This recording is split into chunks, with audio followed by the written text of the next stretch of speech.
Hey, Woodstock, Ontario, this is Jeff Yalden. How are you? I wanted to stop by and tell you what has been happening and what is happening. But first, I want to give sincere applause and appreciation to Miss Renee McIntyre. She's worked tirelessly on the phones and in emails trying to make a difference and bring something good and bring hope and healing and an understanding to your community. And I also want to thank Mr. Trevor Birch, your mayor.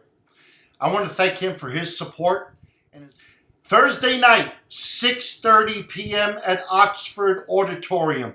That's right, my friends, Thursday night, 6:30 p.m. at Oxford Auditorium. This is open to the public, free of charge. Community members, parents, teenagers, mental health, school counselors, administrators, students again, please come. Well, you know, Jeff, I'm a concerned parent, and my child's emotions and feelings are very impressionable at this time. Why you? Yeah, I get it. I get that everybody is concerned. I get that everybody wants to question any motives or reasons. You know, I understand. As a concerned parent myself, I understand where you're coming from. The Canadian Mental Health Association called Woodstock, Ontario, a city in crisis. I'd be concerned too, and I'd want to make sure that the people that are leading this movement, that are leading this event, are dotting I's and crossing T's. I get it. And I can assure you that there's not another person, speaker, or professional that is going to bring to you the experience that I have working with communities in crisis. Yeah, well, tell me more. Listen, I can't begin to tell you how many communities I've had to go in and bring hope, and bring an understanding, and in a very sensitive type of way, I've had to be very careful in how I choose my words. I understand. But ultimately, in the end, we're going to be cheering ourselves and we're going to be cheering each other. And we're going to let people know that it is okay, and how to grieve and how to go through the process. And then we're going to move forward. I've been doing this for 23 years all over the world. As a matter of fact, one community, they had 9 suicides in 1 year, including 4 in 6 weeks. That was a community in crisis. They reached out to me. We made a difference in that community. And even today, I still stay in touch with those kids. I stay in touch with a lot of the teachers. I still stay in touch with a lot of the parents. Well, you've got some great experience. So yeah, I know you're concerned, and I would be too. I'm the author of Your Life Matters. I'm also the author of Suicide. Don't be left asking questions. I'm certified in suicide prevention.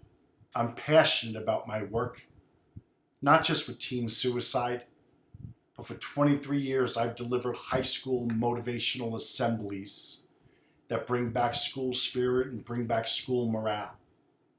I love the work I do.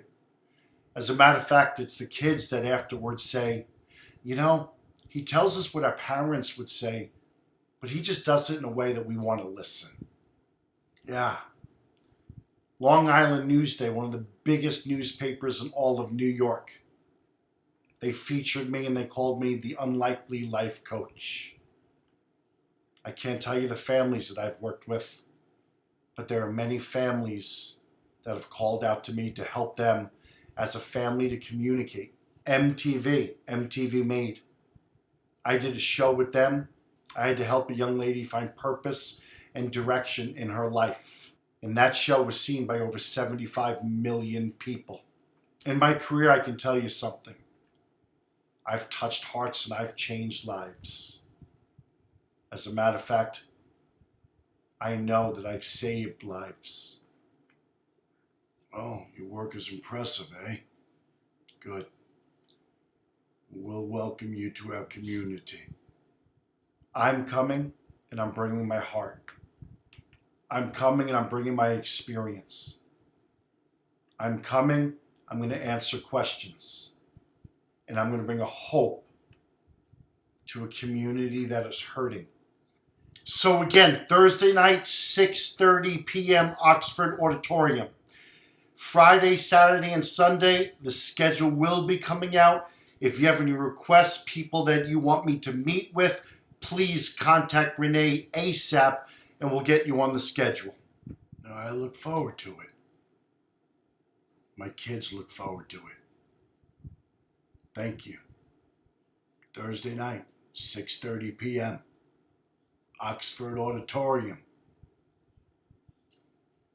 I'll be there. Hey, so let me ask you one more question. Mental health. What do you know about mental health?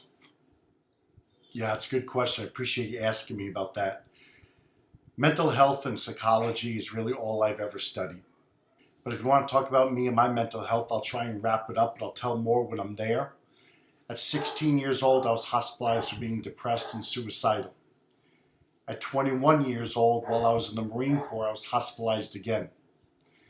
I've witnessed firsthand 2 suicides take place right in front of me. While being on the phone with a police officer and another person, I witnessed a suicide there.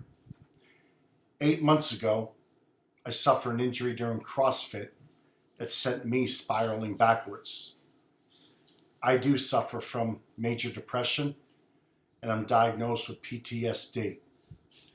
So when it comes to mental health, I've had to do an abundance amount of work on myself as a person, and I've also done an incredible amount of studying and reading and trying to understand how the human mind works. I've been in counseling for 25 years. I hope to be in counseling for another 25 years. I've done a lot of work on myself, as well as taken that work that I've learned and shared it with communities all over the country. I appreciate you asking me. So I'm not just an expert that shares the knowledge, but I'm also a person that uses it firsthand on myself every day. My fellow Canadians, this guy's going to be good. This guy's what we need, eh? I endorse him. We'll see you there Thursday night, 6:30 p.m., Oxford Auditorium.